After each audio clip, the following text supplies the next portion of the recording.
Hello everyone, জয় জগন্নাথ। তো আমাদের হচ্ছে এটা ডে 4। আজকে কিন্তু আমরা পুরী থেকে বাড়ি চলে যাব।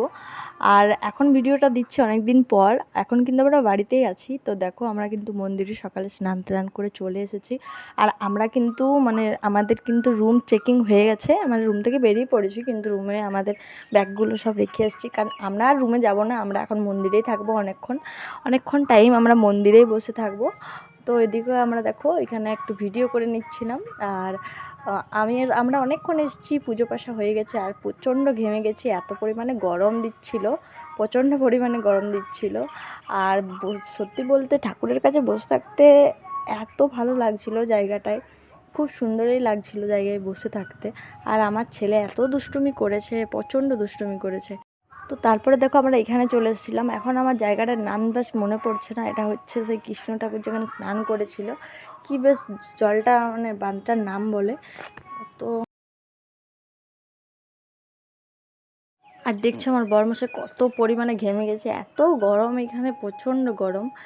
তো যারা বাচ্চা নিয়ে আসছো তারা বলবো তাদের কাউকে নিয়ে আসো, কারণ বাচ্চা নিয়ে একা খুবই মুশকিল সামনা। তারপরে আমার মতন যদি এত বদমাশ বাচ্চা হয়। তারপর এখানে আমি একটু শুয়েছিলাম। আর যে ফটোটা দেখলে এটা জগন্নাথের মাসি ছিল, ভিডিও করা হয়নি। তো তারপরে দেখো অনেক ঘোরাঘুরি করলাম। তারপরে আমরা পুরো ভিজে একদম অস্থির ফ্যানটা নিয়েছিলাম হাওয়ার জন্য, ফ্যানটাও আমাদের মুখে কোনো লাগছে না।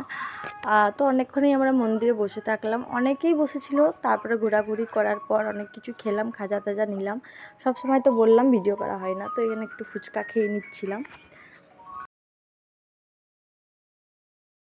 আর এখানে দেখো অনেক কিছু জিনিস বিক্রি হচ্ছিল, তো বাড়ির জন্য কিছু কিছু নিয়েছি। আর দেখো কত পরিমাণে ঘেমে গিয়েছিলাম। তারপরে বাড়ির এটা আগের দিনে দেখো তোমাদেরকে দেখাচ্ছি, খাজাগুলো নিয়েছিলাম বাড়ির জন্য, এত টেস্টি, তো সেটাই তোমাদেরকে দেখিয়ে দিলাম। এখানে খাজাগুলো খুবই টেস্টি। আর এদিকে দেখো আমার ছেলে কী করছে, বল পাচ্ছে না, বোতলটা নিয়ে, জলের বোতলটা নিয়ে মন্দিরে খেলছিল। তারপর এখান থেকে আমরা অনেকক্ষণ হেঁটেছি গরমে রোদে এসে টোটো করে, তারপরে এখানে এসে খাওয়া দাওয়া করে নিয়েছি। তারপরে খাওয়া দাওয়ার পর আমরা চলে এসেছি বাস স্ট্যান্ড। আমাদের এবার বাস আছে, অনেকক্ষণই বসেছিলাম। আমি কিন্তু বাথরুমে যেয়ে পরে ড্রেসটা চেঞ্জ করে নিয়েছি, চুড়িদারটা, এগুলো আমি সাইড ব্যাগে রেখেছিলাম, টপটা জিন্সটা, যেহেতু অনেক দূর জায়গা যেতে হবে, কমফর্টেবল ড্রেস পরতে হবে, তারপরে ছেলেকে দুধ খাওয়াতে হবে, সেই জন্য। তারপরে দেখো আমরা এসি বাস নিয়েছিলাম, যেহেতু আমাদের ট্রেন বুকিং আগের থেকে হয়েছিল না। তো আমার বর্মশাই ট্রেন বুক করতে গেছিলো, কিন্তু রিজার্ভেশন হয়নি, অনেকজন ছিল সেই জন্যে। তো আমার ছেলেকে নিয়ে তো এমনিভাবে যাওয়া যাবে না, সেই জন্য আমার বড়মাসে দেখো এসি বাস করেছিল, অনেক টাকাই লেগেছিলো, কিন্তু কী করবো, আমার ছেলের জন্য করতেই হয়েছিল, ওকে নিয়ে আসা সম্ভব নয়, কারণ আমার ছেলে এত দুষ্টু। আর তোমরা কে কে বাসে বমি করো আমাকে জানিও, আমি কিন্তু এসি বাসেও বমি করেছি প্লাস্টিকে। তো কি বলবো সেটাও শেয়ার করলাম। আর দেখো আমরা শুয়ে শুয়ে যাচ্ছিলাম।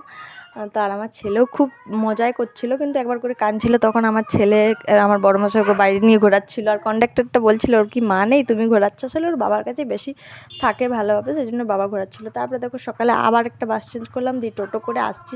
আর আমার চোখ মুখের জাস্ট অবস্থা দেখো, যে চুলটা এখনই ছাড়ালাম, এমন অবস্থা ছিল। সাইড ব্যাগে আমার ছেলের চিরুনটা ছিল, সেটা নিয়ে। তো এবারে টোটো করে আমরা বাড়ি চলে যাচ্ছি, খুব টায়ার্ড হয়ে গেছি, ঘুম হয়নি 2-3 দিন। তো ভিডিওটা ভালো লেগে থাকলে একটা লাইক করে দিও। Bye bye.